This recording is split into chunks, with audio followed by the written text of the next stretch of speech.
presentation of ESPN on ABC.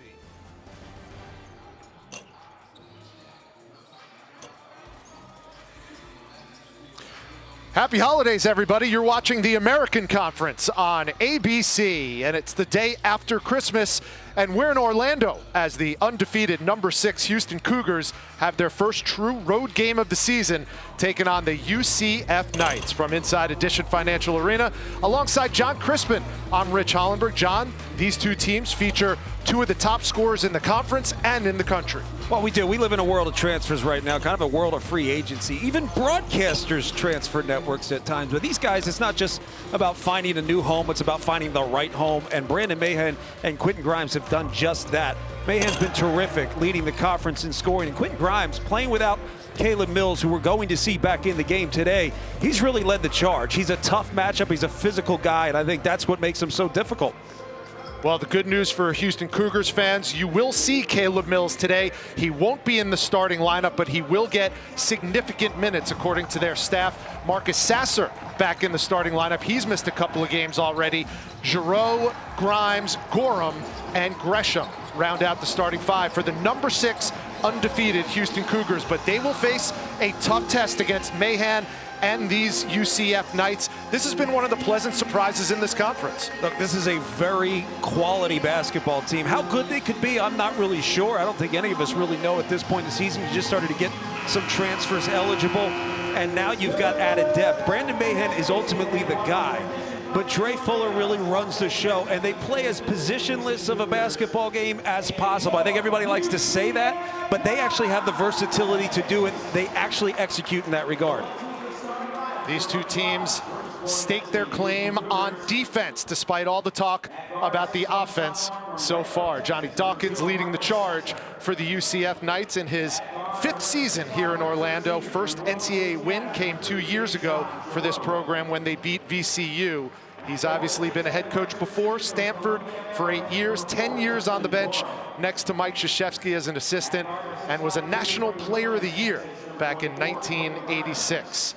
As for Kelvin Sampson, he's in his 7th season in Houston, 32nd overall as a head coach. He's sitting on 645 career wins, 145 of them coming at Houston. That makes him the 2nd winningest head coach in Cougar history, behind one Guy Lewis. He started his career as a head coach back in Washington State, where he was the Pac-8 Coach of the Year. Then he was the Coach of the Year for the Oklahoma Sooners, took them to a Final Four before moving on to Indiana, where he spent just 3 short seasons and had to resign amidst some controversy, but found himself a home here in Houston, where he has put his stamp on this Cougars program. And one of the best things he said to us in our call yesterday was that he's not just building a team here. And that's how he talked about recruiting. We're not just recruiting players. We're not just recruiting people, right? We're building a program, and we're evaluating players, and we're evaluating people. That's what he's been able to do. And that's why you see guys transfer in. You don't see as many players transferring out. You build a program, you focus on the team, you focus on the group, you serve the guy to your right and the guy to your left, and you build something special. That's what he's got going on right now, and as a top 10 team in the country, they look every bit of it. Yeah, well, they've played 6 games. Some teams have played 4, like the UCF Knights. But one thing about standings that don't lie is the 0 in the loss column. Houston is now just one of 6 undefeated teams in the top 25. Gonzaga, Baylor, Tennessee, Missouri, Michigan, and these Houston Cougars. How have they done that so far? Well, look, I want to start by saying, to a degree, their move up in the standings or the rankings is partially due to other people's struggles, and that's the way it is year in, year out.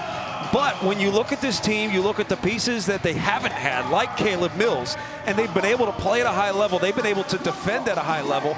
They've been a tough team to figure out when it comes to matchups. I think that's what makes them so dangerous. Everybody wants to play positionless basketball. It's almost become cliche.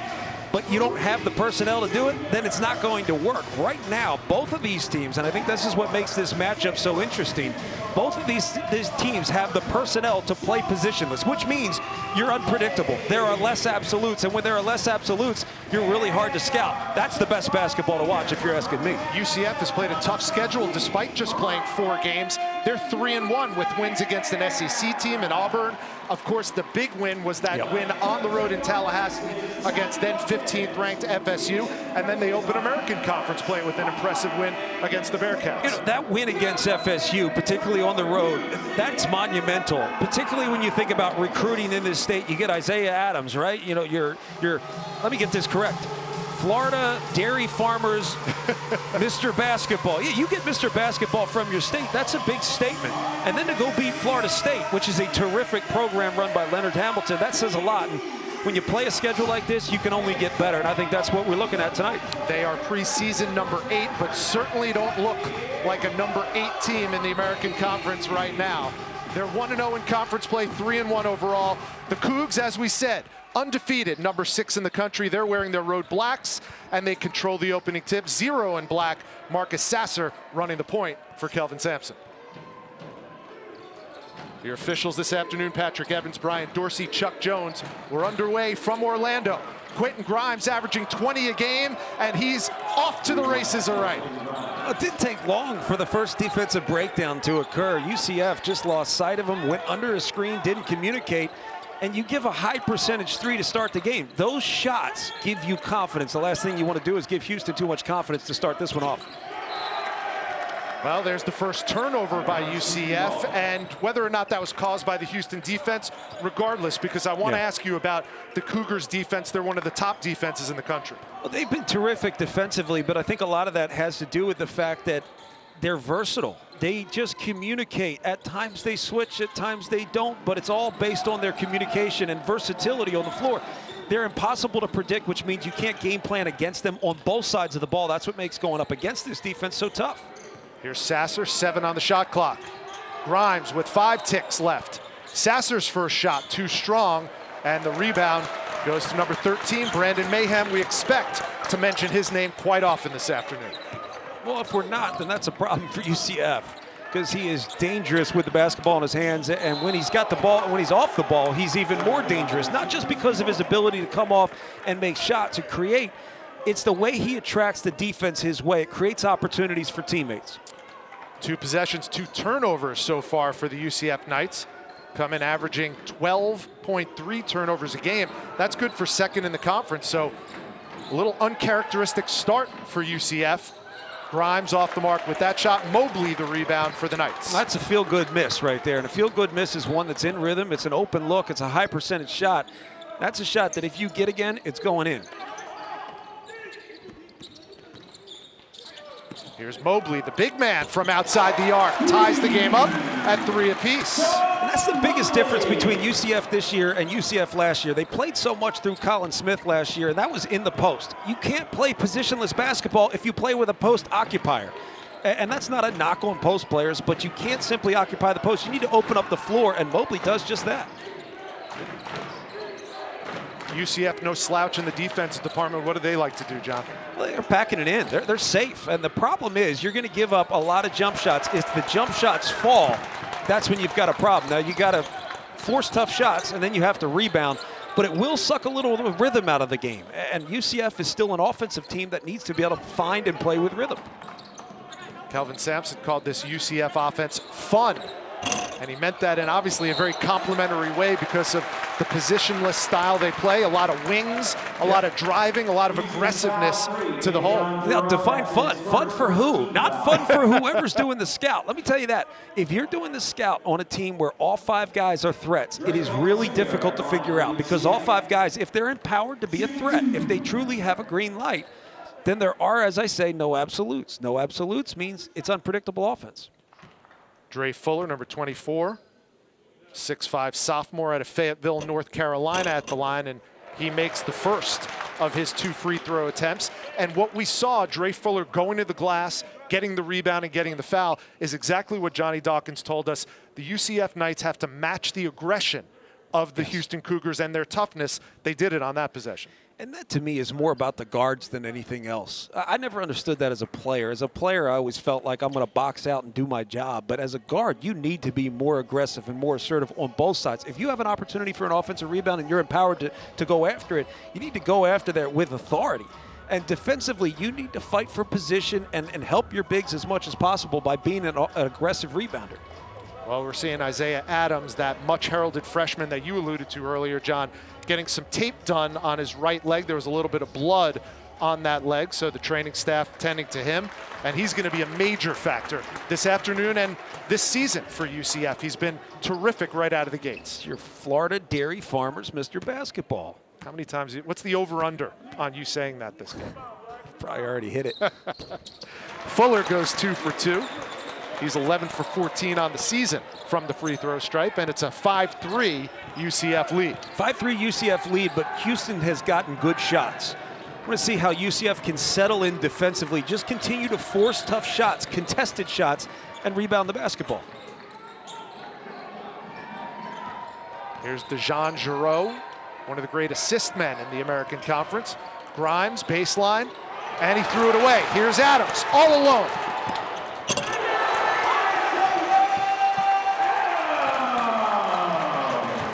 First 2 of the game for Isaiah Adams, the freshman out of Jacksonville.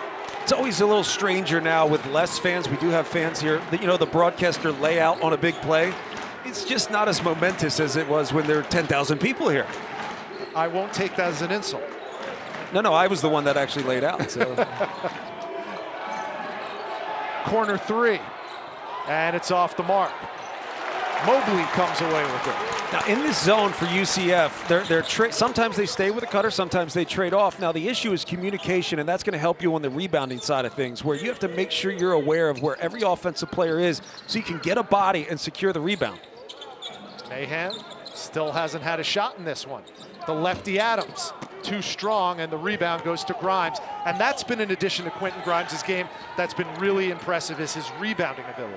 Well, I'd say everything that he's done has been impressive. He's just playing with a fire, and here he's just shooting the ball with confidence. He's been a completely different player. Well, Isaiah Adams putting an early highlight on the board for this one. Again, your Dairy Farmers of Florida, Mr. Basketball. Look, big-time recruit, and this is a guy that'll change the game for UCF. It's a family affair for the Cougs coaching staff. Kelvin Sampson's son, Kellen, is the head coach in waiting, the associate head coach for the Cougars. He was fired up in their timeout huddle. What was he upset about? You know, he was fired. Look, there's a lot of things you could be fired up about, whether it's second chance opportunities, not rebounding, misses on the offensive end. But I think you've got to settle your guys down right now, because you're going up against a zone defense that has just taken the rhythm out of the game. Well, that'll help. Grimes almost had a chance at a three-point play. Instead, he'll go to the line and try to earn it with 2 free throws. When you're a positionless team, and we may say this too much throughout the course of this game, but I don't think it can be stated enough. When you're a positionless team, you need to find rhythm. You find rhythm by feeling out the game. If you're going up against I'll call it a packed-in zone where they're trading off cutters and communicating well, you've got to find your spots. That may take 5 or 10 minutes.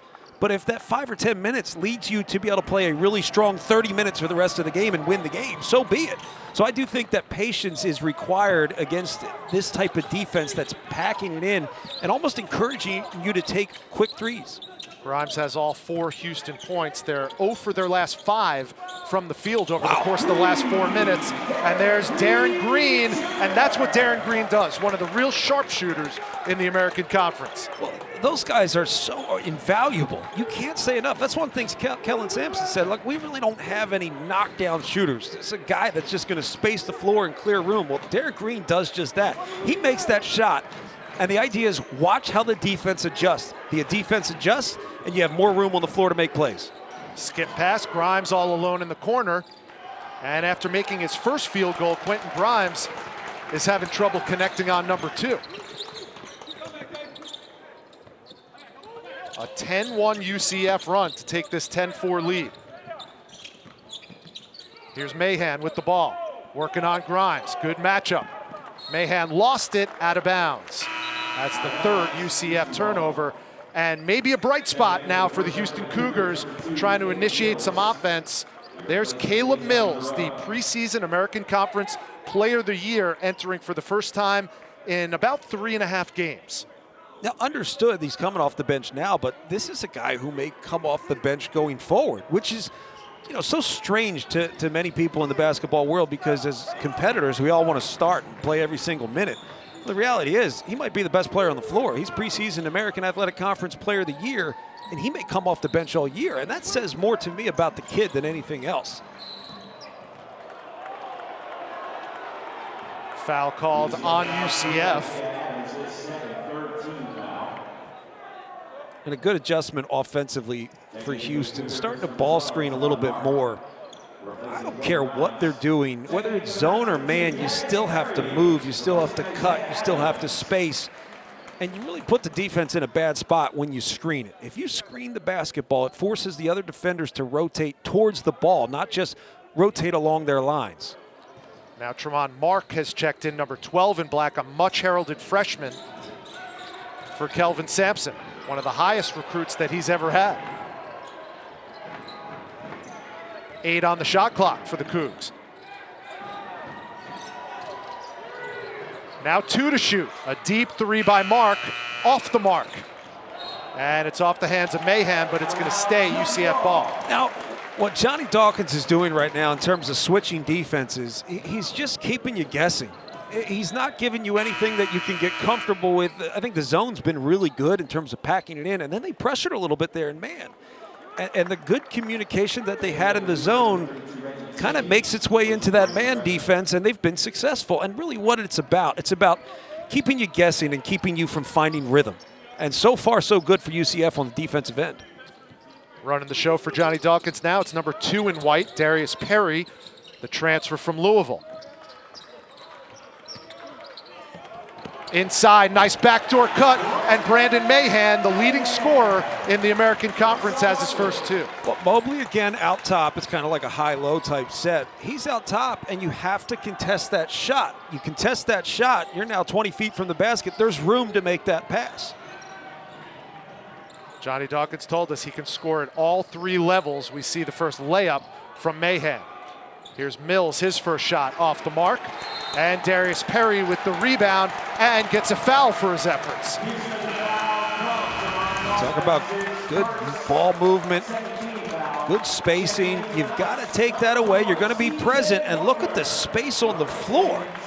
I mean, Mahan just makes the right cut. And to be honest, you got to give guys credit for making the right read. Basketball is really more about read and react than anything else. You have set plays, and they never work. I mean, they rarely ever work. It's going to be a defensive breakdown that a set play actually works. It's about read and react.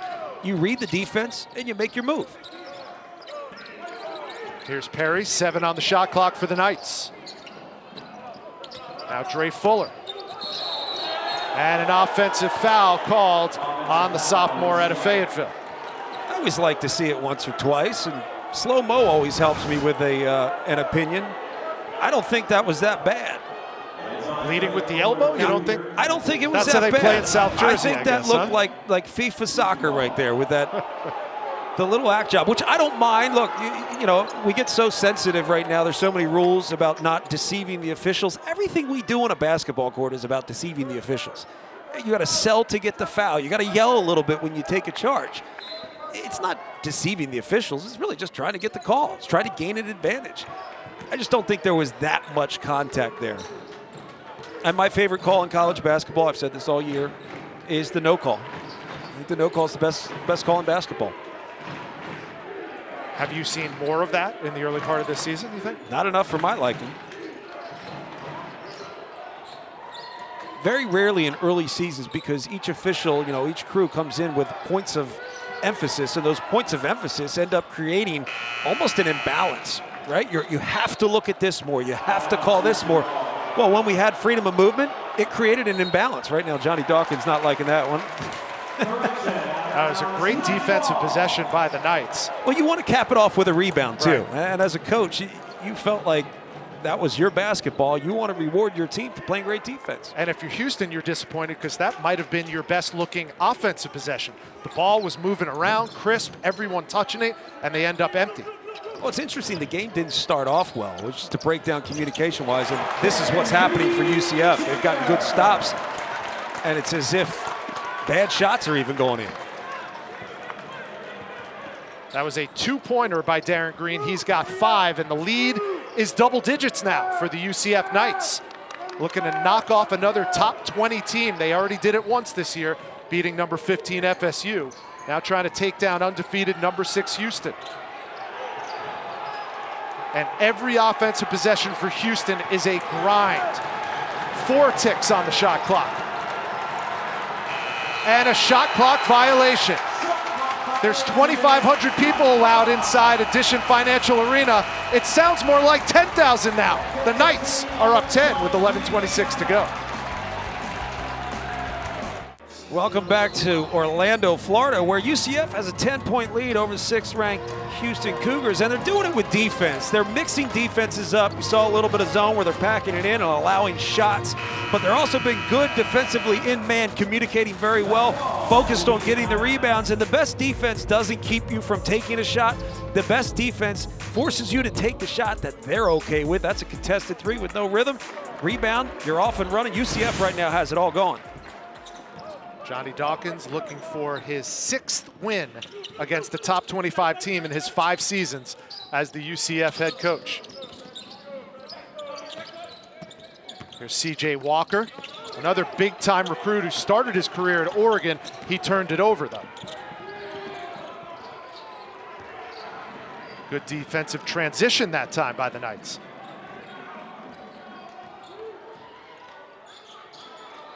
9 minutes gone by in this game. Only 1 field goal for the Cougars.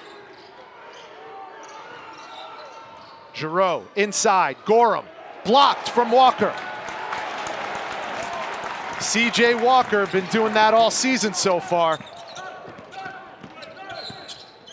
And we've got a foul that looks like it's going to go on Quentin Grimes. The attention to detail for UCF has been what's most impressive. I mean, they're just around the basketball. Now, granted, part of that is because they're sitting in a zone, yet sitting at home when Houston tried to run a set to get a shot. That's what's been most impressive. Good patience, good poise, and an attention to detail that makes you win basketball games.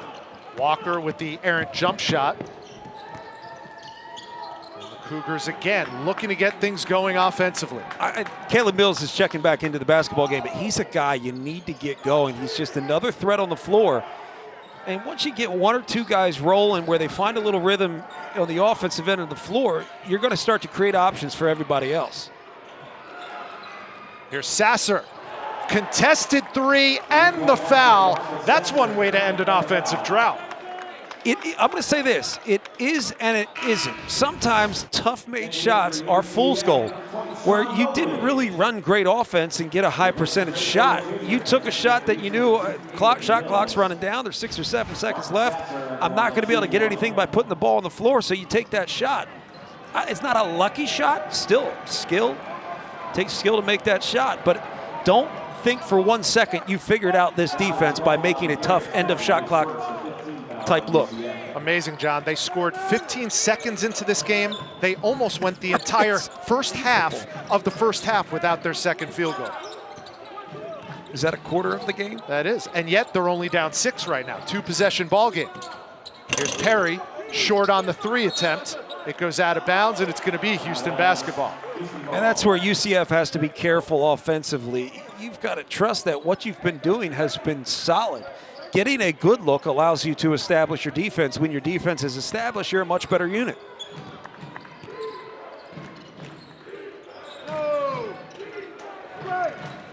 Here's Grimes to Sasser.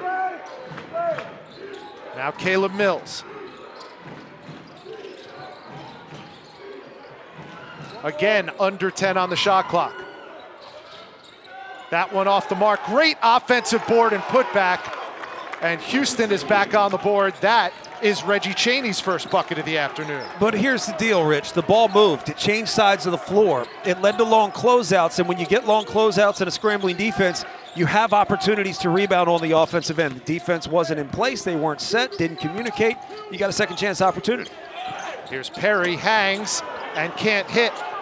It's another one-and-done possession for UCF. Catch and release, got it! Quentin Grimes with his second 3 of the afternoon, and just like that, it's a 1-point ball game. Certainly escalated quickly couple opportunities when you move the basketball very well, and then getting out in transition could turn the game around for Houston. Quentin Grimes has 7 of Houston's 13 points, and the 6th-ranked Cougars are right back in this game, down by just 1 with 8:42 to go in the first half from Orlando. Alongside John Crispin, I'm Rich Hollenberg here on ABC. Thanks for letting us come into your living rooms this holiday season. Hope everybody had a very Merry Christmas yesterday as the American Conference is featured on the day after Christmas. The top team in the conference, the Houston Cougars, getting a handful right now in their first true road game of the season against these UCF Knights. Basketball is interesting in this sense where there are two sides of the game, right? There's the offense and the defense. If your offense doesn't complement what you do defensively, inconsistency will take over. If you find that complement, right, in the sense that your defense complements your offense in a way that it brings a rhythm to what you want to do and allows you to get up and down the floor, that's when you're at your best. Houston's still trying to find it. Well, one thing that Kelvin Sampson was very honest and open about, and yet he recognized the fact that he is not alone in this assessment. He has not had his entire team to play with, let alone practice with, up until now. And even now, he's still down a couple of key players. Yeah, and I think the practice part is the most important because you need to be able to get guys up and down the floor. That's how you figure out the team dynamics. That's how you find out pecking order. Who are my leaders? And who are the guys that are going to be able to come in and give me 5 to 10 minutes? And who are the guys that are okay with that? There's so much you need to learn by the competition in practice. And if you haven't had that, you're really just scratching the surface. Not bad considering they're 6th in the country. Stop me if you've heard this. 5 on the shot clock. Left-handed jumper, no good. A traveling called on Tremont Mark. Well, we have our under 8 timeout. When we come back, we'll share some Christmas memories from these two head coaches, Kelvin Sampson and Johnny Dawkins. Well, the only thing more important than basketball in Kelvin Sampson's life is family. That's Kellen in the middle, his dad, John, who goes by Ned on the left side. John himself, a Hall of Fame high school coach in the state of North Carolina. And Kelvin has kept that familial feel with this Houston program. Not only is Kellen the associate head coach and head coach in waiting, but his daughter, Lauren, is on the staff as the director of external operations. So she is with the team, travels with them, takes care of all the external operations, hence the title of her name. And Kelvin shared with us his favorite Christmas gift goes back to his grandfather, Clyde, who was a farmer in North Carolina, had a pony named Charlie. And Kelvin's favorite gift was a black saddle with silver buckles so he could ride the pony Charlie. I never heard Kelvin Sampson more effusive than talking about that Christmas gift that he got as a 9-year-old. You know, look, wherever we're at today is a byproduct of all the things we've experienced along the way, and his background, right? That understanding, that hard work, blue-collar background, and family approach really does make a lot of sense when you think about how he wanted to build this program. And there's a little bit of a difference, but the team is a family. People, if you haven't played the game at this level, you don't really understand it. This basketball program is as much a family as anything you'll see. And the programs that do it right, they succeed in more ways than one. That ball out of bounds. It's going to stay UCF ball. So we asked Kelvin Sampson what his favorite Christmas present was. What was John Crispin's favorite Christmas gift of all time? My favorite was probably because it's like infamous, where my parents would hide our presents as a young kid. Wait, does infamous mean more than famous? The Three Amigos said it meant more than famous. More than famous, but not for good reason. Was our last present was supposed to be a big present. Well, it was a treehouse, but it was a treehouse that my dad was going to build. So when we walk out to the screened-in porch, we find a pile of wood. Like, what's a 7-year-old going to do with a pile of wood? I have no vision for that treehouse yet. God bless my father. He actually delivered in the spring, and the thing still stands today, and the grandkids are enjoying it. But, yeah, the pile of wood was my favorite gift of all time. Well, to his credit, your father, there was not an axe or a saw included in that gift. I really didn't have to do anything except play on it. It was good. Here's Perry. That shot in and out. And both defenses are really baring their teeth in this one. Here's Mills. Off the mark. Mills has a little hitch in his jump shot, and this is where he's going to benefit from getting into the rhythm of the game. He really needs to play more minutes. Grimes lost it on the way up, but Mark got it back for Houston. Here's Mills, right hand, and Caleb Mills is in the scoring column. I would force him to be a jump shooter first. Once he establishes that he's going to make some jump shots, then you got a gap, you got to play with length, force him to take a tougher jump shot. Last thing you want to do is give him a line to the basket. Now the Houston defense is starting to pick up. It's been all Houston lately, riding an 11-0 run, looking to add on that and take the lead, but the ball goes out of bounds to UCF.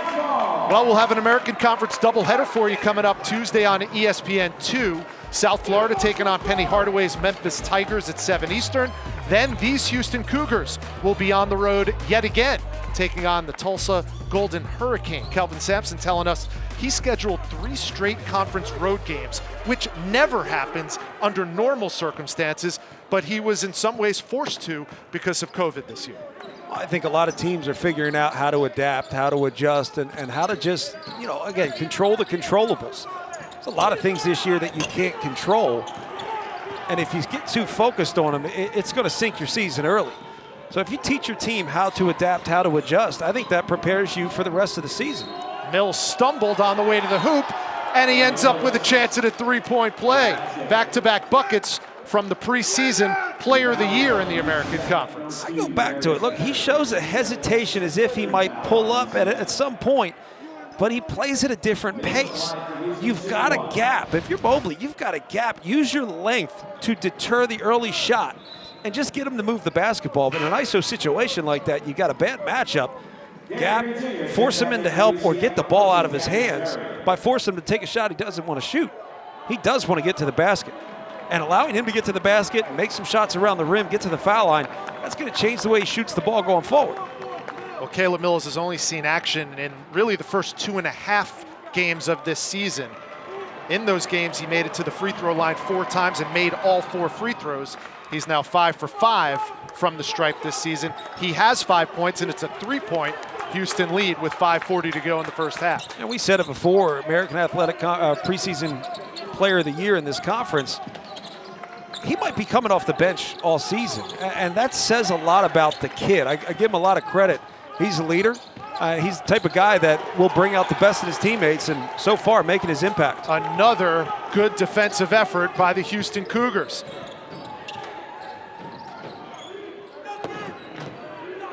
UCF finding themselves in their own scoring drought now. From the corner, Houston off the mark. Mahan went for the rebound, and a foul is going to be called. 9 turnovers by the UCF Knights, but a lot of that gets credited to the Cougs defense. Well, they've been very active, and they've stopped the drive. That was an issue they had earlier in the game where they struggled to contain the basketball, and one breakdown leads to an open shot. One breakdown leads to another breakdown that leads to an open shot, and at that point, you're chasing the play. So far, Houston's been ahead defensively over the last 5 or 10 minutes. And when I say ahead, that means you're in position. It means you see man, see ball. You're jumping to the basketball, you're not chasing it. And there's a foul called. That's going to go on the freshman, Tremont Mark. There are a lot of little things that we say at the younger levels when you're teaching kids how to play basketball. See man, see ball, come to a jump stop, pivot. All those things you teach. Why do we forget about them now? I think at some point kids get so skilled that they feel like they can get away without being fundamental. You look at certain programs. You look at Michigan under John Beilein. You look at Jay Wright and Villanova. They are fundamental first, and their fundamentals give them even more confidence with the skill sets that they possess.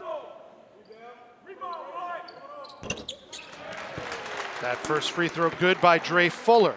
Tonight, 3 more bowl games for you. Western Kentucky taking on Georgia State in the Lending Tree Bowl at ESPN at 3:30. The Serve Pro First Responder Bowl has Louisiana and UTSA right here on ABC. And at 7:30 on ESPN, it's the FBC Mortgage Cure Bowl. Coastal Carolina undefeated, facing 9-1 Liberty. Hashtag 2020, John Crispin, when Coastal Carolina and Liberty is a marquee bowl matchup. Congratulations to both programs. And both really good programs this year. I think if you were to travel through time from 20 years ago and you plopped in right now, I really wonder what someone would think. just strange times. But again, God bless the people who are adapting to make these things happen. I really do appreciate the people who have helped coordinate and pull all these things off. Here's Walker. UCF desperate for a bucket. They don't get it there, but the offensive rebound and a fresh possession for the Knights. Scramble for the ball. Walker has it. Mid-post, knocks it down for his first 2 of the afternoon. C.J. Walker, the 6'8 sophomore from nearby Sanford, Florida, transferred back here to his home area from his first year of college basketball at Oregon. Mills, tough shot. And we're going the other way. 3:51 to go in the first half. The UCF Knights looking to pull off another upset of a top 25 team. This is what it looks like during the holidays in Orlando. AAC basketball continues after this message and a word from our ABC stations. Kevin Nagani in studio with this update with Seth Greenberg. Bluegrass rivalry game. Louisville facing a Kentucky team that has lost 5 in a row. How about this from David Johnson? David Johnson in traffic, knocks it down at the buzzer, but Kentucky doing a better job of sharing the ball and making the extra pass. Good, better, best. Next pass, Mintz knocks down that 3. Really good ball movement for Kentucky. They got to get a little bit better rhythm in that half court. Good game at the Center. Louisville up by 1. Back to Rich and John. Thank you, gentlemen. Kevin Nagandi, Seth Greenberg, looking resplendent as always in their holiday attire in the studio. I'm here with John Crispin in Orlando, where Johnny Dawkins and the UCF Knights trying to pull off another early season upset of a top 25 team. And this one, John, would count a little bit more considering that it's in conference. Absolutely. Well, yes, in conference, you're still a program where you're figuring out who you are. And I think that gives you great confidence. If you can beat a top 10 team while you're a team in flux, that says a lot. And I think it says a lot about the way they're playing, and it gives them confidence in their style, but also in what they want to do defensively, switching things up. They've been successful. Walker can't convert the free throw to complete a 3-point play. It's still a 19-18 UCF game. Strange to say, low-scoring game, but it's been a game of runs already. UCF jumped out to an early lead with a 10-1 run. Houston used a 14-1 run to get back in this game and make it a 1-point competition so far. It's a game of runs when it becomes a game of rhythm. And the way the game's played today, that's what it is. It's all about finding the rhythm. It's about feeling the game out so the game comes to you, as opposed to feel the game out and find the game. No, wrong. You can't go find the game. You've got to feel it out, let the game find you. And if you're patient, you're going to succeed in the long haul. You may not win every single run, but you know there's going to be a counter to whatever Houston does if you're UCF.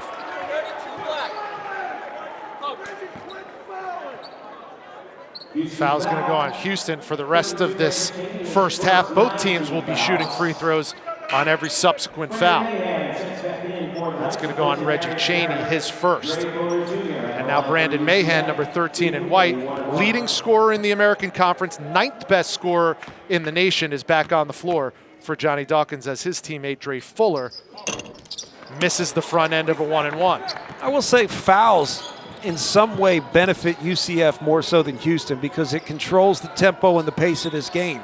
You're going to limit transition opportunities with fouls. It's just kind of the way it goes. Whether you're the ones fouling or you're getting fouled, it changes the pace and the tempo of the game. Here's Sasser. Got it. Marcus Sasser, his second 3 of the afternoon. He has 7. And a 21-19 lead feels like a 20-point lead instead of a 2-point lead in this. Feels like Houston should be up about 10 or 15, but again, that's just because of the runs that we've seen. Under 3 minutes to go. Houston looking to remain undefeated on the season. One of 6 top 25 teams without a blemish on their mark so far. And Houston's going to have a chance to extend that lead after another UCF turnover. But again, like most teams in college basketball, Houston doesn't know who they are yet. You know, we put the small number next to their name, and we say they're really good. They are really good. Are they Final Four caliber team? They could be, just like a lot of teams out there in the country. I mean, I think there are only 2 that stand out to me in Gonzaga and Baylor. They are Final Four teams. They have the makeup, they have the physicality, they have the experience, and the way they play is impossible to predict. I mean, they do. They play with a lot of freedom. I think Houston's one of those teams that if they figure things out along the way, if they control what they can control throughout conference play, they could slide up and become one of those teams that are a legitimate Final Four contender and a 1 seed. Well, Joe Lunardi likes Houston enough to put him on the 2 line, along with Wisconsin, who had a huge win, and East Lansing yesterday, Texas, and the Iowa Hawkeyes, who lost a tough one on the road in Minnesota. So where do you think the Cougs match up with those teams on the 2 line from Joe Lunardi? You know, it's hard to say because they don't have the physicality of some of these other programs. I mean, you think about even the Iowas and Wisconsins. I mean, physically just strong teams who are going to play through a grueling conference slate. They may lose 5 or 6 conference games. Doesn't mean they're not a better program. Yeah. I think that's going to be the challenge. You have to be different if you're not going to dominate the game physically. And I think where Houston can be different is they have 4 or 5 guys on the floor at all times that are threats with the ball in their hands. You've got to capitalize on that. To capitalize on that, you've got to do it in space. Just saw Brandon Mahan on the other end with a pretty bucket to get UCF to within 1 with under 2 minutes to go. Shot clock violation. And it's going to be Knights basketball. And Brandon Mahan is a guy that once he gets it going, he's dangerous. He seeks it out differently. And I would say there are guys on the floor that are more of a threat with the ball out of his hands, and he's one of them when he's scoring it. The entire defense shifts, and that's what makes teammates better. And now he's handling the ball at the point for Johnny Dawkins.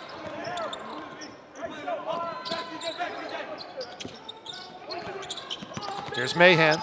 13 in white, guarded by Grimes. Deep 3, in and out. Scramble for the loose ball, and Houston comes away with it. Minute and a half to go in the first half. 1-point ball game. The Cougars ranked 6th in the nation, up by 1 in their first true road game of the year, and Marcus Sasser is heating up from beyond the arc. Marcus Sasser was open for about 5 seconds there. No one identified the shooter. 2 men went with the ball. Took him a second to get him the basketball, but that was an in-rhythm, high-percentage 3.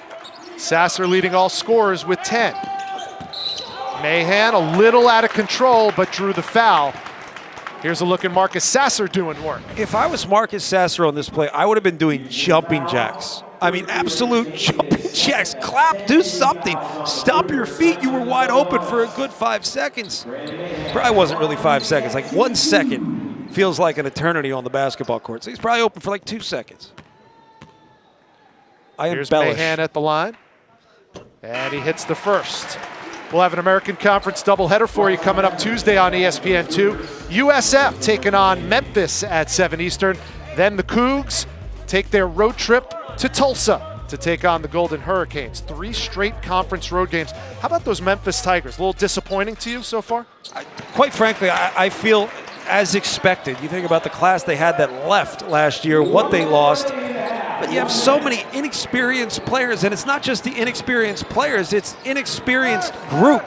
You don't know the dynamics of your group yet, and it depends how you want to play. I think that's been the challenge for Penny Hardaway. The big man Mobley with the steal and the finish at the other end. Athleticism from 6'8", redshirt junior, Sean Mobley. And now we have a tie ball game. About a 9-second, make it 11-second differential between the shot clock and the game clock. About 2,500 people here. I feel like this is the most people I've seen in a really long time. It's a good feeling, isn't it? Sort of. 7 to shoot. Here's Sasser, why not? Way off to the right, the ball is out of bounds off Dre Fuller. It's gonna maintain a Houston possession.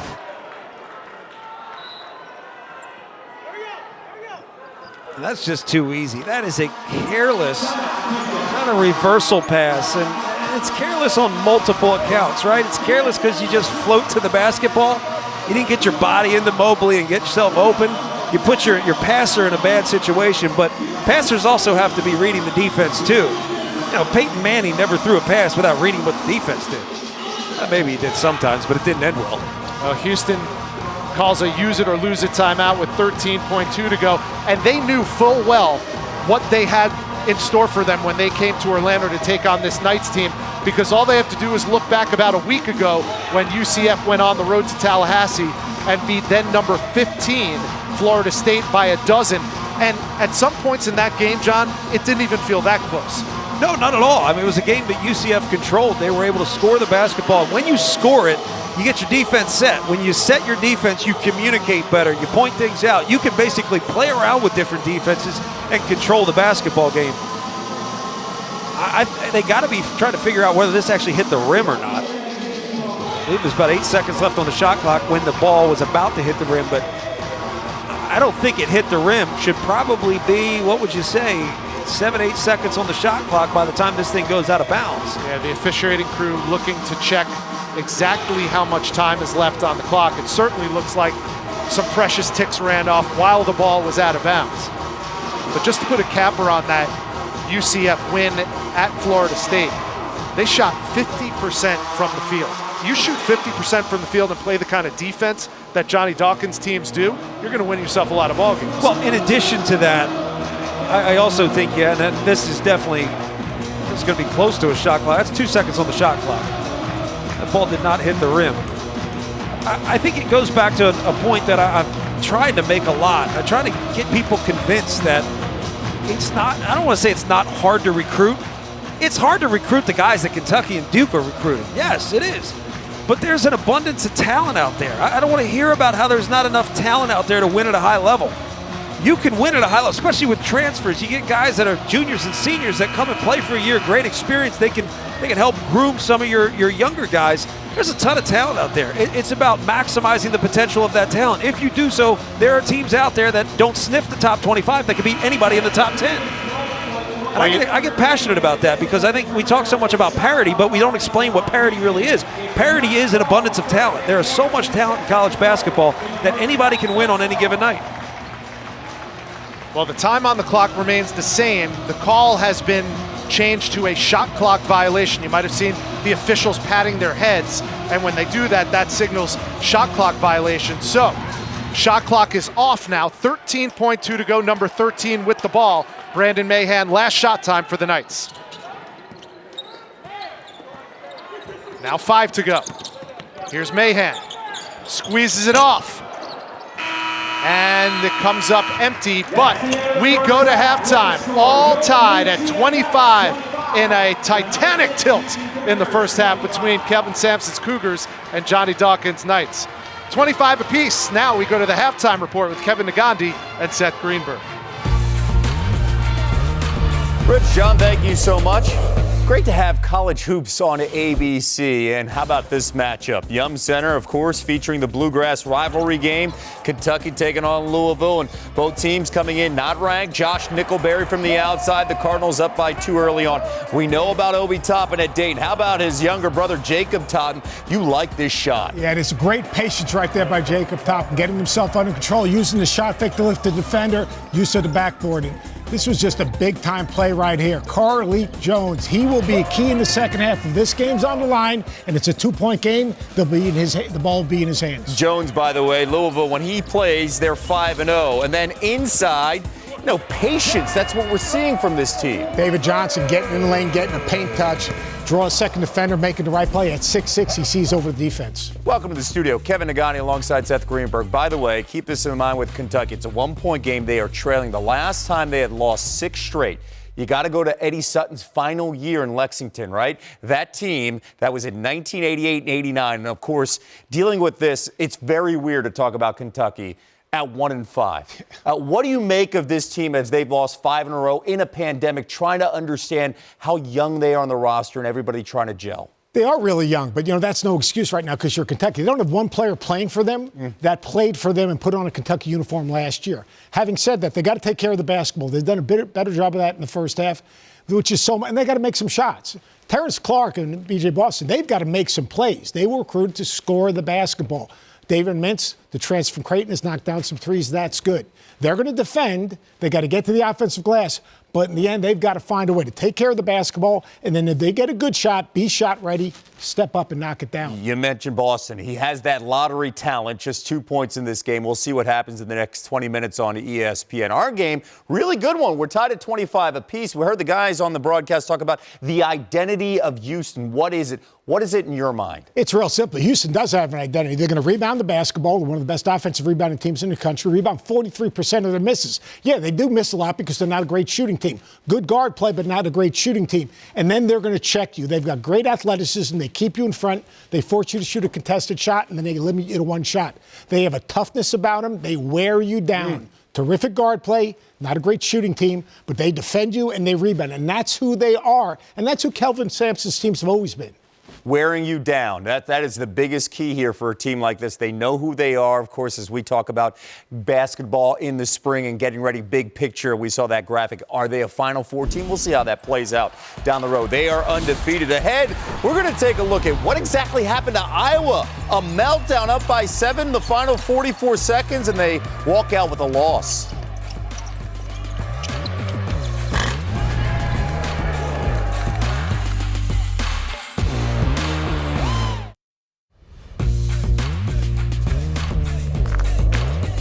Seth and Kevin back with you. Let's take a look at the action in the Big Ten. Yesterday, a big shocker. How about this? Number 4, Iowa taking on Minnesota.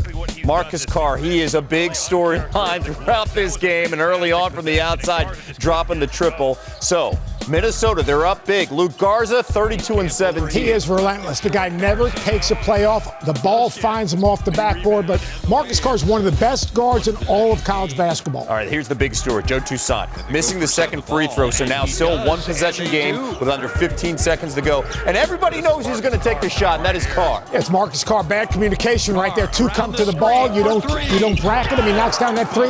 People think you should foul. Too much time on the clock to foul in that situation. Iowa had a 7-point lead in the final 44 seconds, and now we're into overtime, and Carr getting the time and the space he needs. He had 30 points. Carr was terrific, but Iowa's defense. Iowa is Final Four good offensively. They've got to find a way to make the offense uncomfortable by defending and putting more pressure on the basketball. Johnson made big 3, had a big 3. And right here, C.J. Frederick with a late closeout, 3 late closeouts by him. And all of a sudden, Minnesota with a huge win. They beat St. Louis last week. They beat Iowa this week. Those are 2 NCAA tournament wins. Brandon Johnson was fantastic. 17 threes here from Minnesota. So Iowa gets stunned there as they collapse late in that game.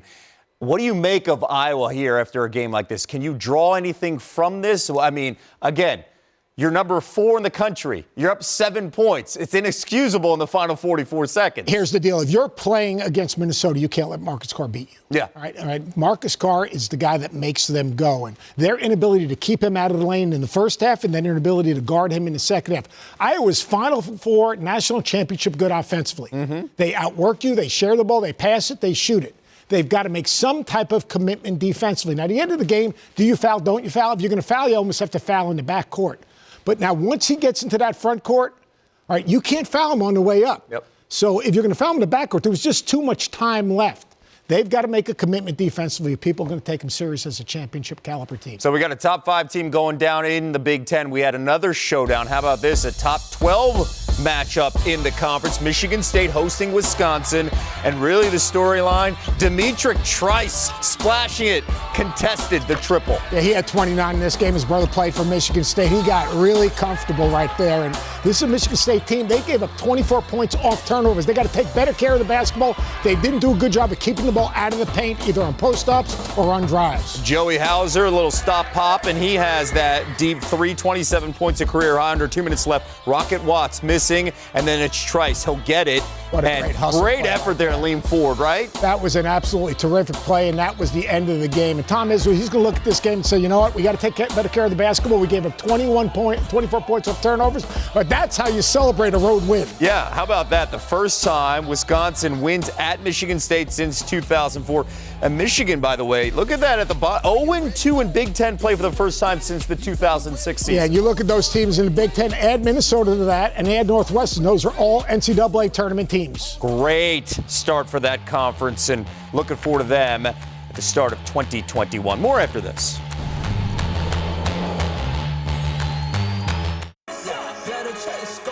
A new year begins, and one of these 4 teams will be crowned the new national champion. Flies to the end zone for a touchdown. Panama leaves no doubt. Field spins and gets to the end zone. Touchdown, Notre Dame! The college football playoff begins with the semifinals on Friday, January 1st on ESPN. Looking forward to that next week. Right now, we've got bowl season coming your way on ABC, First Responders Bowl in Dallas, and there is Billy Napier leading, how about Louisiana, to a phenomenal season, 9-1. They've got UTSA, I should say, coming up your way here on ABC with the kick just over an hour. Hey, Caleb Mills back on the floor for Houston. That's a good sign, Seth. That is a huge sign. He was preseason player of the year in the American. The guy finds a way to get buckets. Houston's guards will win this game. Tied up, second half coming your way after this. Back in Orlando, Florida, you're watching the American Conference on ABC. We are set for second half action in this American Conference tilt between number 6 Houston and the UCF Knights. Houston came in undefeated on the season at 6-0 and one of the best defenses in the nation. And John Crispin, they have not disappointed on that end. Well, they struggled starting the game. They really struggled to find rhythm offensively, couldn't get their defense set, and then they brought a sense of urgency, and the sense of urgency allowed them to defend the basketball, force tough shots, get out and run. That's what got them back in this basketball game. And I got to say, the last 10, 15 minutes of the game, it feels like Houston should be up 10 points. But they've struggled offensively too, and credit UCF's defense and the disruption by going zone to man, man back to zone. They're disrupting the rhythm and the pace of the game. Well, we talked early on about Houston's vaunted defense, and they certainly have one of the best in the country. They also have one of the best scorers in the country in Quentin Grimes. He was held to 17 points. The 9th leading scorer in the nation, Brandon Mahan, has been held to 6 points. It has been a defensive battle, to say the least. And this is nothing new for these Houston Cougars. 5 of their 6 games this year, they have held their opponents to less than 60 points. Part of that is due to the versatility. They are a very versatile group in terms of they can switch, they can move the basketball. And when you're able to switch and communicate, you're really hard to figure out in terms of counters or adjustments. Ball goes out of bounds, 9 seconds on the shot clock.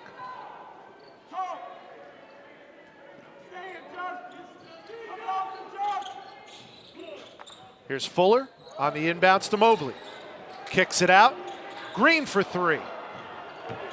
And the offensive putback by Dre Fuller gets UCF on the board in the first 30 seconds of the second half. That really all started with Mobley, though. He's such a threat from the perimeter. You have to trust his ability to knock down shots, pulls defense out, move the basketball, defense shifts with the ball, and you create position wins. And the position win gets you an offensive rebound. 6 points for Fuller, but Houston comes right back. That's Bryson Gresham with his first 2.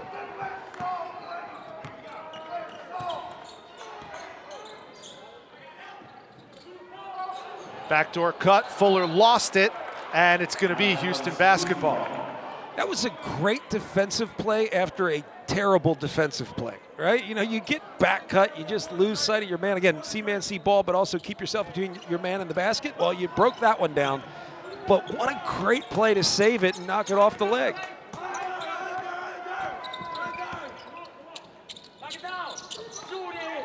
Here's Sasser. He led all scorers with 10 in the first half. 0 in black. Out to Grimes. 7 on the shot clock. Good shot fake. Sasser, 2-pointer. 12 points now for Marcus Sasser, the sophomore out of Red Oak, Texas. Just a little hesitation, pump fake, got defense up on their toes, able to go 1-2 dribbles and knock it down. But I'll say UCF defensively has done a good job in terms of, controlling the basketball with angles. Really forcing the basketball into help. And they've been able to contain Houston's offense. Hasn't taken long for Marcus Sasser to look like he's back in midseason form. Missed 23 days due to COVID and ankle injury. But now the Houston Cougars, led by Sasser, are on a roll. Nice feed there for the easy 2-hand flush. Well, you're starting to see some halftime adjustments, and those adjustments were based on what UCF was doing defensively. You use more ball screens, you set good screens, you're going to get looks at the rim. And there's an easy 2 at the rim for UCF. That's Darren Green. Houston up 2 with the ball. Number 6 team in the nation in their first true road contest of this season. Here's Gorham for 3, too short, and Isaiah Adams comes away with it. The foul, and Dre Fuller will go to the line and have to earn it with 2 at the stripe. The way they're calling the games today, you always wonder why guys go for so many pump fakes. You see it so often, a sit-down pump fake, and it works. Officials are allowing you to wall up, go straight up, straight down, and coaches are teaching it to the best of their abilities. But it is so hard to fight the instincts of not jumping to block the shot. I never had that issue. I wasn't going to block a shot anyway. I thought you were going to say I never played defense. Well, that too. No, when you're not as good as everybody else, you have to play defense. I will say this, not to feed your ego, but in our conversation with Kelvin Sampson, he alluded to the grittiness of John Crispin as a ball player. Yeah, well, I appreciate it. Basically, what he defined was a guy who didn't belong, but made his way somehow by doing the little things right. That's going to be an offensive foul called on Dejan Giroux. It feels like it's the hardest thing in the world to use a screen without someone getting a foul. I don't know what the foul was on. Well, actually, I correct myself. It looked like they actually called that foul on number 55 in black, Bryson Gresham. Yeah, no, it was definitely on the screener. You know, you set a screen, the defense switches on you, you roll to the basket, you're no longer being covered by the guy you were screening. I think it's so hard to set a screen these days without them calling. But that again goes back to the point. If you make something a point of emphasis, we're going to clean up screening, then officials will look for it, and it creates an imbalance. That's why I always said, look, if you're going to have freedom of movement as a point of emphasis, you darn well better have freedom of contact as a counterpoint of a point of emphasis, so you don't create an imbalance on the floor. 11 UCF turnovers now. Going to have to clean that up if they want to hang in this game against the 6th-ranked Cougars. Sasser, catch and release, got it. Marcus Sasser with the 2-pointer. He's 2 buckets in the second half and leads all scorers with 14. Largest lead of the game for Houston. And an aggressive take by Brandon Mayhem will send him to the line. That's going to be the 3rd foul on Justin Gorham. And if there's one issue for Kelvin Sampson, it might be foul trouble. Looked like Grimes tried to jump it. You deny that screen. That's where you have to trust in the opponent's ability and Mayhem's ability to be able to knock down a shot. He declines the screen, just gets right to the basket. That's where extending the defense out makes it so hard to defend. Mahan averaging 22.5 a game, just his 7th point this afternoon.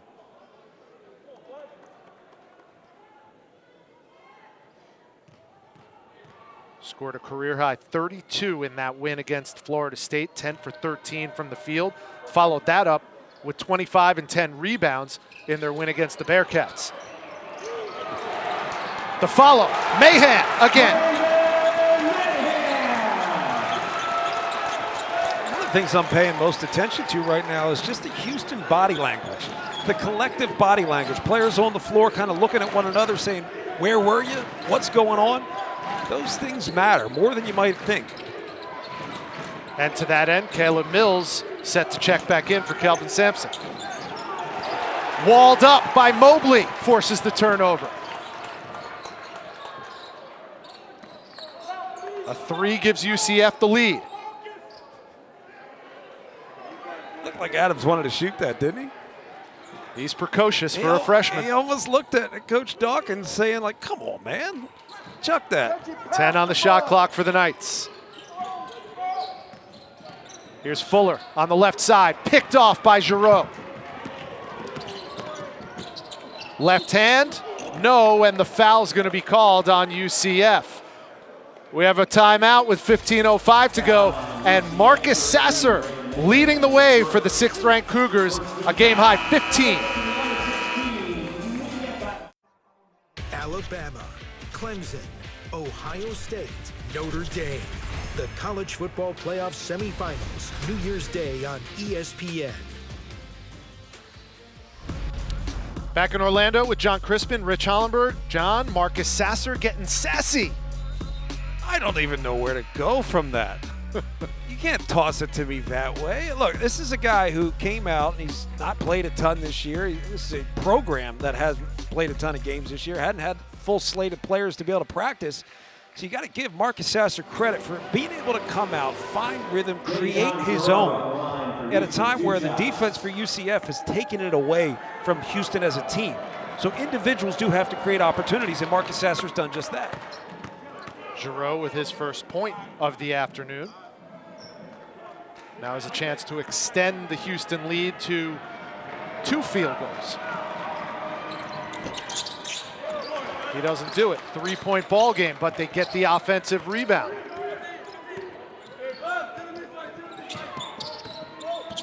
Here's Giroux probing. Gives it up. Nice feed, nice finish. That was terrific use of a ball screen where you keep the defender, if they're going to play you flat like that and play from behind, did a good job kind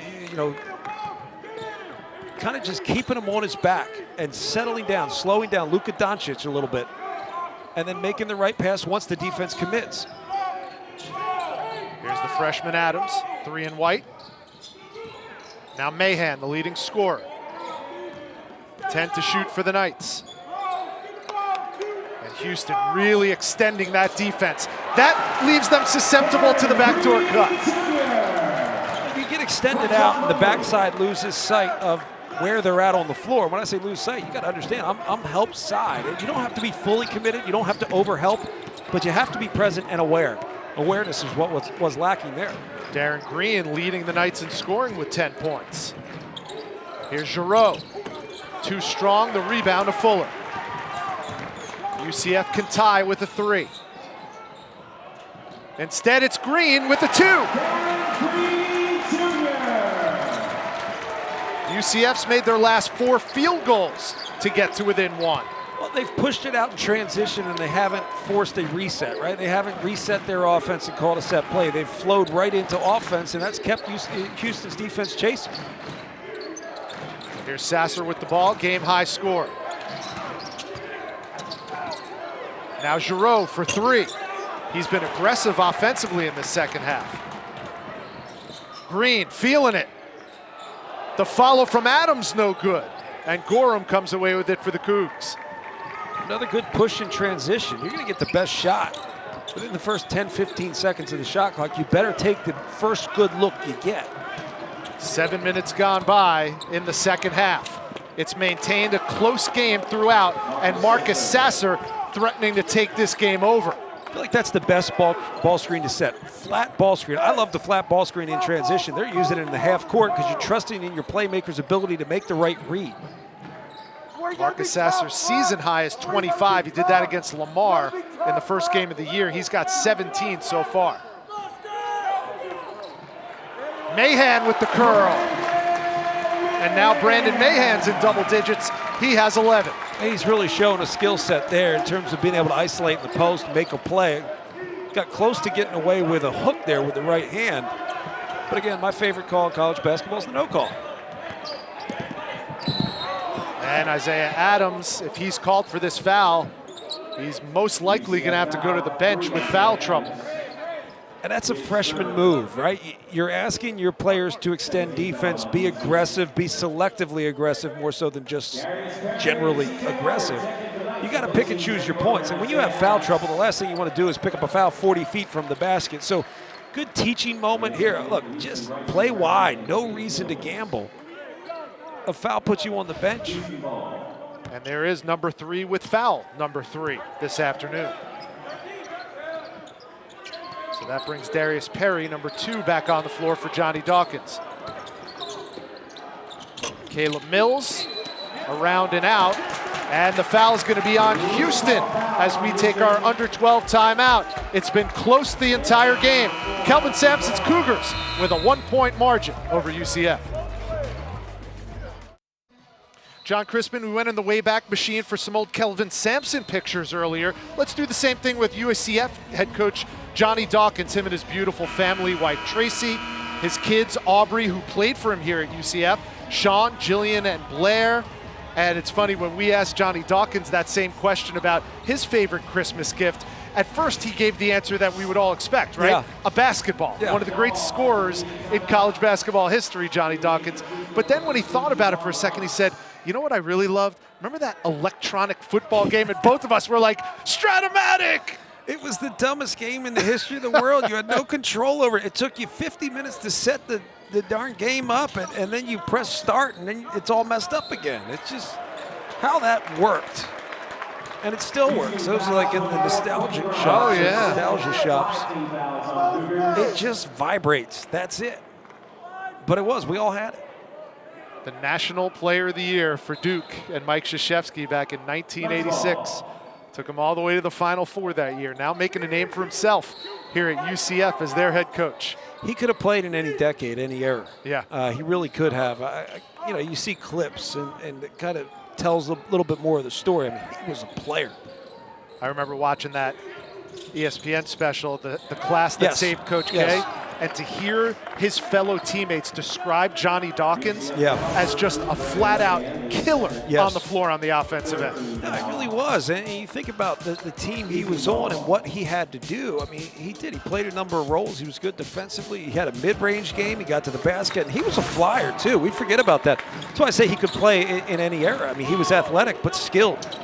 Here's Gresham. And Kelvin Sampson making a concerted effort to get the ball close to the basket this half. You got to be careful when you do that, though. And it's not as if getting the ball close to the basket is a bad thing, but what you don't want to do is disrupt your own rhythm offensively or disrupt your own spacing offensively. There are a lot of programs out there that like to play with a big in the post, and I just refer to them as occupiers, right? They go from block to block looking for the basketball, and that limits your team's ability to be able to get to the basket with the bounce. And that basket with the bounce really changes the defense a little bit more.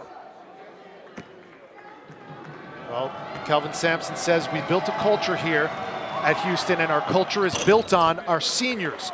Bryson Gresham, one of those seniors. He makes both free throws. He has 6 points, and the lead is 3 for the number 6 Cougars. When you have good culture, the hierarchy on the team is less about production and numbers and more about who you are for the program. And I think that's the thing. That's what Villanova's done very well. It's what Gonzaga's done very well. It's not about who scores the most. It's about who does the little things right, who helps hold people accountable, who you trust more than others, and that's why you put it on the shoulders of your seniors. And you know, another team and another head coach I think has done a great job of that, Chris Beard at Texas Tech. Oh, absolutely. And the Houston Cougars handled Texas Tech earlier this season, probably their most impressive win this season. Certainly their most impressive win. 10 on the shot clock for UCF. Perry created space, missed the shot. Here comes Giroux down the right side. Grimes almost lost it. Somebody get a towel on that ball. Well, I wouldn't call that a hot potato, but it might have been a wet potato. That's what I'm that saying. point. Like, somebody dry that thing off. I mean, they losing it with the handle on the bounce, and just glad I'm not a play-by-play guy having to call that on radio. It's just a mess. So after all that mess, it maintains Houston basketball. There's 10 on the shot clock. A lot of late possession offense for the Cougs this afternoon. Well, and part of that's the disruption from the zone defense. Now, that's what is going to change the defense, because not because, like, making threes doesn't change the zone. It just changes how the zone rotates. It changes how far the zone extends. And then when the zone gets extended, you create opportunities around that foul line area and in. A rare 2-possession ball game now, 44-38. The 6th-ranked Houston Cougars looking to get their first road win of the year in their first road game of the year. Now 5 to shoot for the Knights. Perry with the pump fakes and drew the foul. Goes back to my point. Wall up. You've won the defensive possession right there. There's no reason to jump into him. Like, I don't know if that's much of a foul, but regardless, it got fouled. Don't put yourself in a position or put the official in a position where he has to make a call. Yeah, I don't think Kelvin Sampson thought that was much of a foul either. He agrees with you, John. So Darius Perry, the senior, transfer from Louisville at the line. Misses the first. A reminder, the college football playoff semifinals, New Year's Day on ESPN. Alabama taking on Notre Dame in the Rose Bowl. Then it's number 2 Clemson and number 3 Ohio State in the Sugar Bowl. The winners playing for the national championship on January 11th on ESPN. I would love to see whoever doesn't win play Coastal Carolina. Coastal Carolina's got to get past Liberty, though. No, I know, but I'm just saying that the same conversation we had about UCF a few years back. I would just love to see it. A lot of people would. Just see if there is a real difference there. I think more so in football. There's less parity in football than there is in the college basketball game. 7 to shoot. Here's Mills. Caleb Mills drew the foul and will go to the line and shoot 2. Well, John, there's your fan base right there. They're everywhere. The Chanticleers are in the house. I mean, they seem into it, too. That guy has a mohawk on. But they are masked up, staying in their group. They're obviously here in town because their football team is playing in the Cure Bowl against Liberty, who's 9-1. I mean, look, good for them for being here. I credit them. I'd like to come watch a college basketball game if I was traveling, but there are other things in Orlando. You know, Disney, Universal.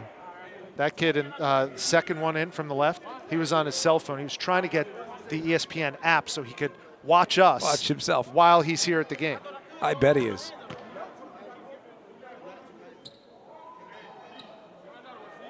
So Caleb Mills knocked down the first of 2 free throws.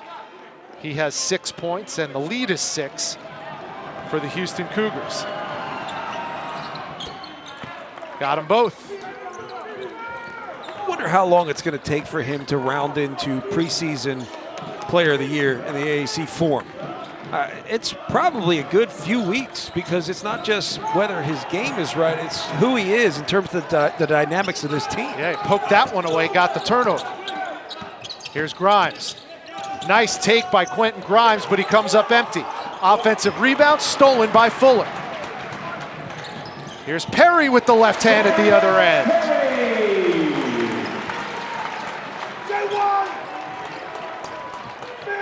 5-point ball game under 9 minutes to go. UCF trying to hand Houston its first loss of the season. Giroux, aggressive to the hole and got the foul called. I would say those are the very few times that UCF has gotten themselves into trouble defensively is when they get extended too far out. They don't force them over top of the ball screen or whatever they're playing. At times you play it flat, you ice them down, and that time they were going to hedge. So you got to force them over the ball screen. Can't allow a driver to deny the ball screen and get to the basket. There's no help. But anytime they've gotten extended, they've gotten beaten. Now, I'd be interested to see down the stretch here, 8:35 left, whether Johnny Dawkins goes and mixes the defenses back up a little bit to shift the rhythm of the game. Now, the hard thing is when you do that defensively, it affects who you are on the offensive side of the ball, too. And mark this time right now. Brandon Mahan just checked out for Johnny Dawkins in UCF. Marcus Sasser just checked in for Kelvin Sampson and the Houston Cougars. 2 offensive spark plugs. Oh, with Caleb Mills on the floor, too. So kind of unique group for Houston. Everybody has to find their death squad, that group that can go out and just win a 4-minute burst. And this is an interesting group for Houston. Gresham, the lone big man, sets the screen for Giroux.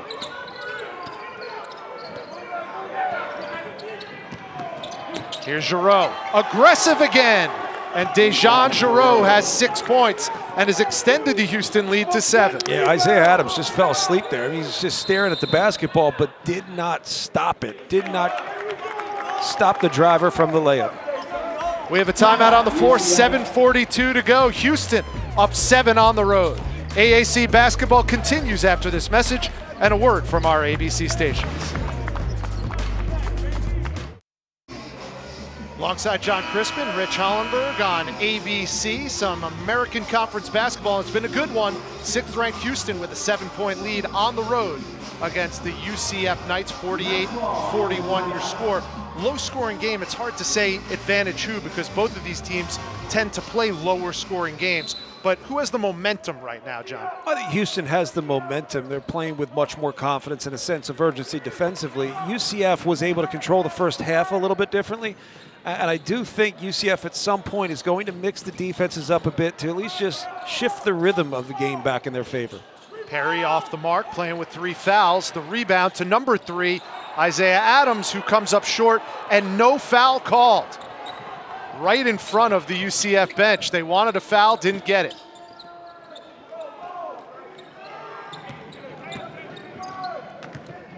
Now Mahan and Mobley set to check back in for Johnny Dawkins on the whistle.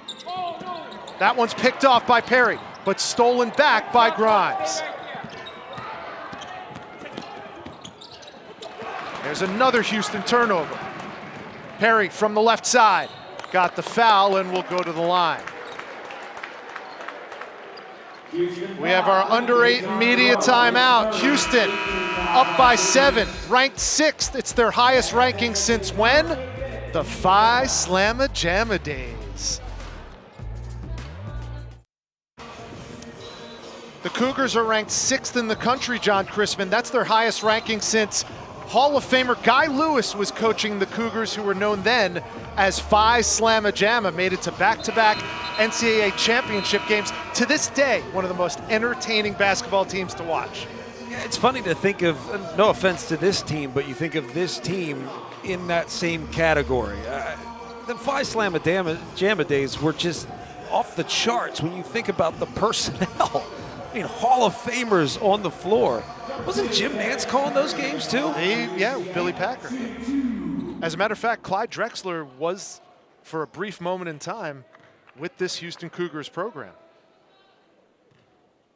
Look, that team was ridiculous. And all I've ever really seen is highlights. I was a young kid at that time. I didn't know anything, let alone what good basketball was. But, you know, when you grow up, age of information, you get to see these things more. Just like I said, I got to see Johnny Dawkins play. Yeah. And that was just the team on another level. Yeah. Johnny came right after those Phi Slamma Jamma teams. And that was, I mean, you could probably look back and say every era was the golden era of basketball. For me, I was just a teenager back then. So for me, that's what made me a college basketball fan.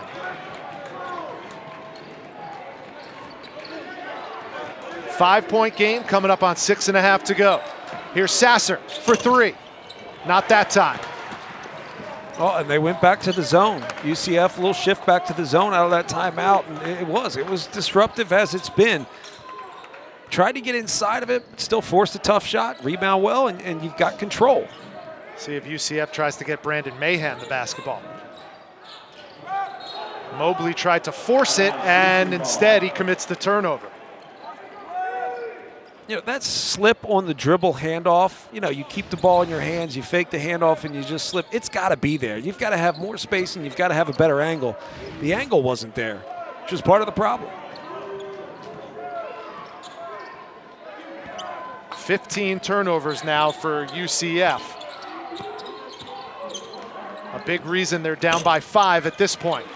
1 and done for Houston. Sometimes you're so open that you don't want to shoot it. And that was Giroux right there. He was so open. That was a foul shot. No one covering him, but no rhythm, no feel in that shot. Here's Perry. And Darius Perry will go back to the line. He's 3 for 4 from the stripe so far this afternoon. Darius Perry's another one of those guys who's a great addition. No idea how good this team's going to be going forward until these guys kind of get assimilated to the new group. C.J. Walker, Darius Perry, 2 key components of this UCF team. Yeah, he missed the first 2 games of the season. Now working him back into the lineup, and they were really excited to get him in the fold. One of a number of transfers that Johnny Dawkins has brought in here at UCF.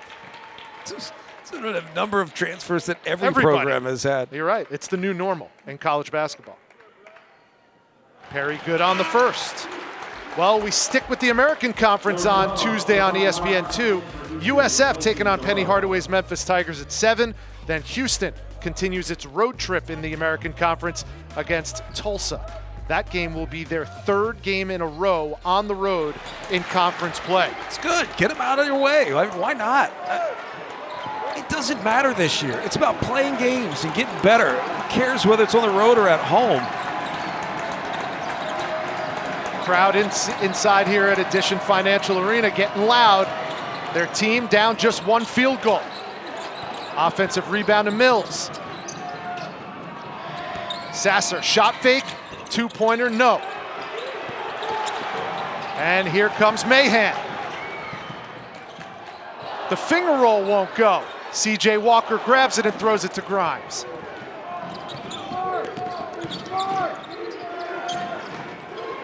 Defense has ruled the day here on both sides of the floor.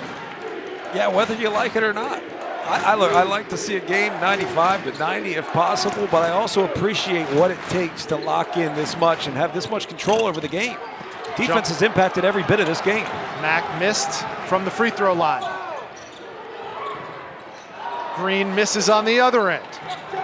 And we have had a preponderance of one-and-done possessions because both of these defenses have really come to play. I'm going to have to Google preponderance first, but I will say that, yes, both defenses have been locked in. I do think that the little shifts and the adjustments they've made defensively has made it even more difficult on both offenses. Grimes and 1, no. They call an offensive foul on Quentin Grimes. Good read to be able to get inside. Yeah, he's got his head down, slightly out of control. Feet outside of the arc.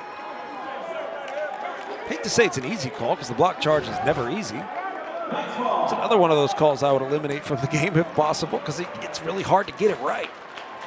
You hate to see games determined by a call that's hard to get right. Not a bad call, but a call that's hard to get right. There's a difference. That foul was the 3rd on Quentin Grimes. He remains on the floor for Kelvin Sampson.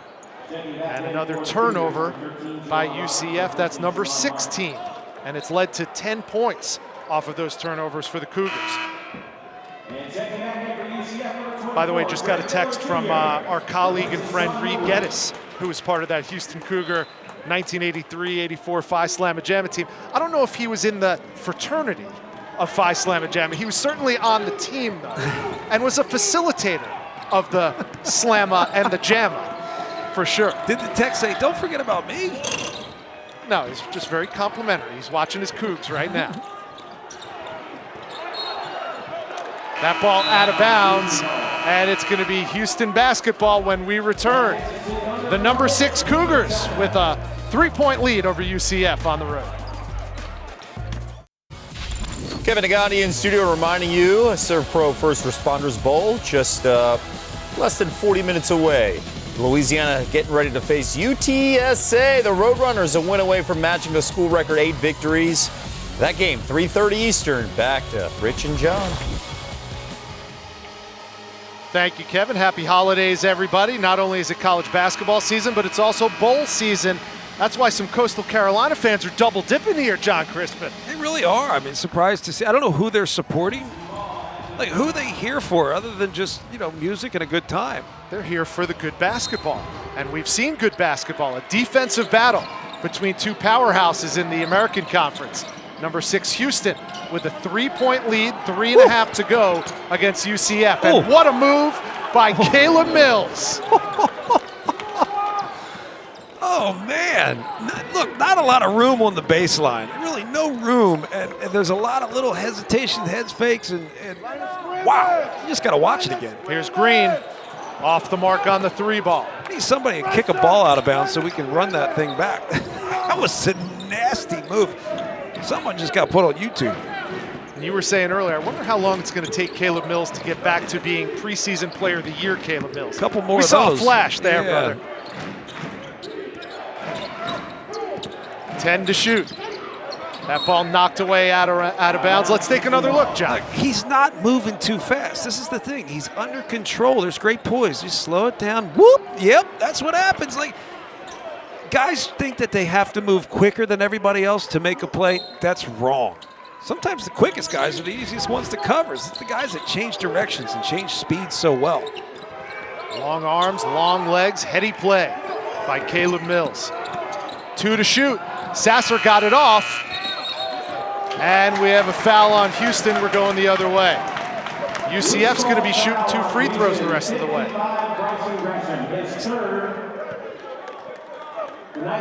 It's the top of the hour, welcoming you if you're just tuning in on ABC. We've got a good one in the American Conference here alongside John Crispin. I'm Rich Hollenberg. 6th ranked Houston leading UCF 50-45. This one has been close throughout.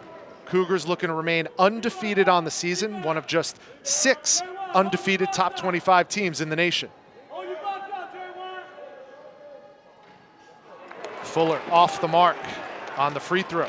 He struggled from the free throw line this afternoon. I know defense wins championships, whatever. You still have to be able to score the basketball. And I think that's going to be the challenge for a lot of teams this year. There are teams out there that have been playing together for 3 or 4 years that can go out and get 90 on any given night. For a lot of these teams that have new pieces and different looks, you've got to find a way to score. If you can't score 80 points in today's game, you're vulnerable. So I do think as good as the defenses have been, you've got to find ways to score. You've got to be dynamic on the offensive end. Houston's held 5 of their first 6 opponents to 60 points or less. Right now, UCF with just 46. And that bucket is going to count. I mean, it's tough. Is it a foul? I don't know. I wouldn't call it. Again, best call, no call. It's a physical game. There's going to be contact. I understand there are rules in terms of the cylinder violations. You can't get into somebody else's space. I also feel like if an offensive player is able to back a guy down, gain the advantage by forcing you down to the basket, you as a defender should be able to regain some of that ground. That's where I think that's a tough one. That was good defense. Yeah. They waved off the basket, so Grimes hits both free throws. He's 3rd in the American Conference at the free throw line, and that extends the Houston lead to 2 possessions. 52-46. Coming up on 2 minutes to go. Darius Perry with the ball got fouled, and he's on the floor right now for Johnny Dawkins with 4 fouls. So you know the trust is already there for Darius Perry. Defensively, Houston just did everything right up until they fouled. And Gresham was in position. They played the ball screen perfectly. They came up kind of a fake trap. When I say fake trap, you're not really trapping to get the ball out of his hands. You're just containing the ball with a trap. And then they foul right on the sideline. There's no reason for it. Those little things down the stretch, that's a lot of things that you consider rust. You know, the mental decisions you make on the floor that you haven't really had to do all year. You haven't been able to practice situations in practice against one another. You sacrifice those along the way. Now Sean Mobley comes on the floor for Johnny Dawkins' UCF Knights. Dre Fuller to the bench. Maybe a little offense for defense substitution.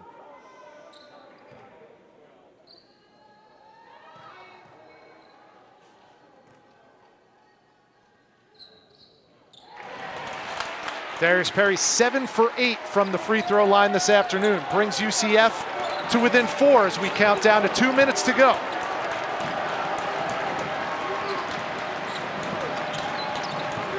Sasser, Grimes, Mills. You won't find a better 3-guard rotation in all of college basketball. Forced inside, Gresham. And Bryson Gresham, playing with 4 fouls, gets fouled himself and will go to the line.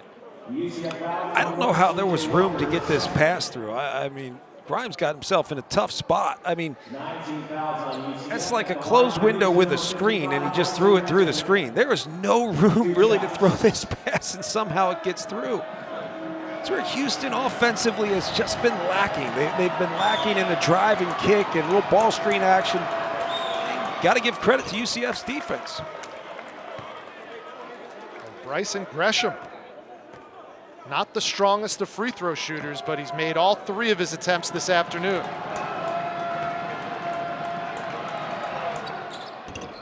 Make it 4 for 4.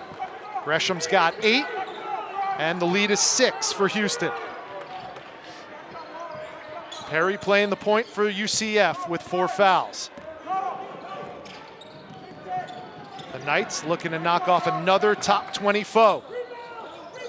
The Cougars looking to remain undefeated and move to 7-0 on the season. And they're a minute and a half away from doing that. And how Brandon Mahan does not touch the ball in that possession is beside me. I get Darius Perry's made a lot of plays in his career, but the best player on the floor has the best chance to win the game, and that's Brandon Mahan. Yeah, he had 5 early points in the second half and has been unseen since then. Yep. 5 to shoot. Mills and 1. He just plays at his own pace. It's like everybody's playing fast and he's just calm. Go ahead and gamble around the perimeter and he's just going to beat you. Here we go. You hug up, you gamble. Slowly and smoothly gets to the basket. And I don't mean that as a knock. I mean that as the greatest possible compliment. He plays as if he's a 35-year-old man where he doesn't have to try as hard as anybody else. Houston fans, I think it's safe to say Caleb Mills is back. He's got a dozen, and now the Cougars are staked to their largest lead of the afternoon, coming up on 1 minute to go. What? That are you And that's going to be a foul called. I have no idea how that's a foul. I don't know if you could play better defense than this, than a guy running right at you. Brandon Mahan's coming right downhill. He goes through the legs and loses the basketball, runs into the defender. I don't know what you can do.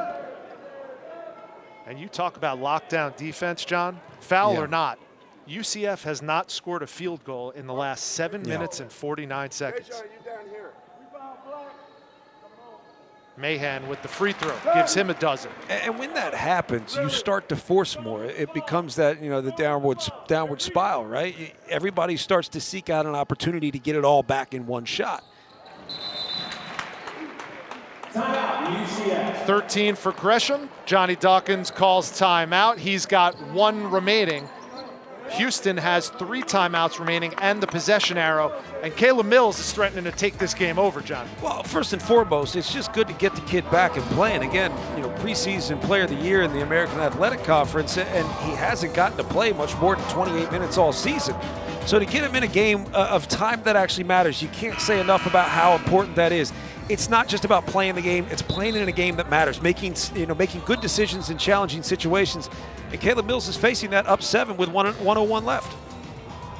Well, here you see some other American Conference news and notes, not only the return of Caleb Mills, but the USF Bulls snapping an 11-game losing streak to Cincinnati, who all of a sudden has 2 losses in conference. When was the last time you said that at the start of a conference slate? And the East Carolina Pirates starting 5-0 for the first time in over 7 years. What do you think about this conference in general as we look towards March? Well, when I define a strong conference, I don't define it as top to bottom. I define it as bottom to top, and I feel like the basement is elevated. It was the same way in the Big Ten a couple years ago. Now the Big Ten's so strong because of how good they are in the basement. And I feel like the basement's been elevated in this conference, and that's what allows you to get a few more teams in the NCAA tournament, but also push those teams at the top. This is no cakewalk for Houston as the 6th-ranked team in the country winning the American Athletic Conference. It's no cakewalk at all. So I feel like the conference is deeper than any of us realize, but the conference itself and the teams that make up the conference have to prove that in a strong conference slate this year. The basement is elevated. Is that like Michael Jordan saying the roof is the ceiling? Or is that different? I don't know. It's kind of like a crawl space. What do you want me to say? It's an elevated basement. We don't have those here in Florida, by the way. No, they're called lakes. 43.7 to go.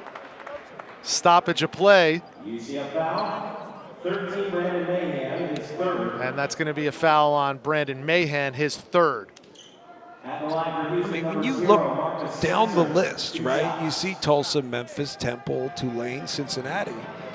You go, wait, those are strong programs. And even Tulane is turning things around in a sense where they're becoming more and more relevant again. So you look at this conference as a whole and say, look, it's strong. It's just how much attention is it going to get nationally without a national contender? That's where Houston comes in. Houston is a legitimate national contender, and I feel like it puts the conference as a whole on a better light. 19 for Marcus Sasser. He leads all scorers. It's a 9-point lead for the Cougars. Green, no. And the rebound goes to Giroux, and he's immediately fouled by Isaiah Adams. The way I look at this is if I'm Johnny Dawkins, how do I gauge my team's first off, play. We're going to assess today's game, but then I got to assess our team's real potential. And I think the potential for this team is really high. With what they can do defensively, very strong. I just think it comes down to, can you score with an opponent? Can you score with an opponent who knows how to cut your water off? Because defensively, UCF was great. You hold a team to 60 points with 34 seconds left. Everything else that from this point out is junk anyway. You've done your job, but you've got to be able to score the basketball. So they're going to have to work on spacing. It's a little different look. As I said, last year they played through Colin Smith so much. Different story this year. Guards are going to have to create a lot, and that starts with how you space the floor. Well, if there's one takeaway as time seems to be running out on UCF this afternoon and trying to pull the upset on the 6th-ranked Cougars, it's that this Houston team, you would be hard-pressed to find a better defensive team in all of America than the Houston Cougars. Yeah, and I would say their biggest issue is going to be size down low. Where they're at their best is when they're versatile, when they can switch, when they can communicate through things and scramble well. I think that's the thing, too, that you look at the numbers say a lot. But what they don't tell you is that what this defense does better than most is they scramble well. You know, the Golden State Warriors, we knew about their offense when you had the Splash Brothers and KD comes in. Yeah, they could score with anybody. They were also the best defensive team in the league because they were able to communicate. They could double the basketball, scramble out of that, and still contain the basketball. Houston's done that very well today. They've been able to scramble, communicate, adjust to an offense, identify a certain player, stop that certain player. They did a great job with Brandon Mahan today, and I think you'll see that continue throughout the course of the season. And we don't have zeros on the clock yet, but it certainly looks like Kelvin Sampson's club is going to go 6 out of 7 to start the season in holding their opponents to under 60 points. That is quite an accomplishment. Now, the challenge for their defense when it comes to a numbers standpoint is you may start to score more as an offense if you're the Houston Cougars. You're going to start to score a little bit more, and it's only natural to give up a few extra points. I don't think we should take anything away from the defense if the offense starts to pick up a little bit. You score 80 points a game, you almost have to give up a little bit more if you want to create better pace. Well, the backcourt for the Cougars, and they play relatively small, has been pretty balanced this afternoon. Marcus Sasser's led the way with 19, Caleb Mills with 12, Dejan Giroux has 10, and Quentin Grimes with 9. And it is academic at this point. The time is going to run out on the UCF Knights. They can't pull off the top 25 upset this time, and Houston will remain undefeated, moving to 7-0 on the year and 2-0 in the American Conference. Kelvin Sampson gets career win number 646, and the 6th-ranked Cougars win on the road 63-54 over UCF. For John Crispin, I'm Rich Hollenberg. Now to the studio and Kevin Nagandi. Rich, thank you so much.